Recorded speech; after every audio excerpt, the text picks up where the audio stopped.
Video কর, উপরে উপরে ক্যামেরা উপরে ধরতে হয়। নিচের দিকে তাকাস, আশা পাশাকে করিস না। হ্যালো, বলছি বোনের রিচার্জ করে দাও তো, আমারটা হচ্ছে না কেন?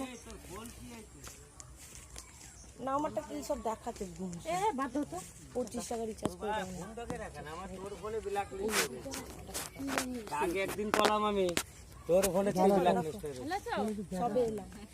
মামা ভালো আছো? এই ইউটিউবে খুব করিস না?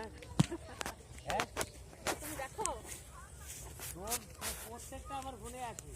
এই তোর ফোনের সাথে আমার কি করে কানেকশন আছে? তুমি হয়তো মনে ফ্রেন্ড রিকোয়েস্ট পাঠিয়েছো, আমি অ্যাকসেপ্ট করেছি। এটা কি? এটা যাই বউ। কোন জায়গা? হ্যাঁ হাই আমরা আজকে বলা কথা মানে ভিডিও মানে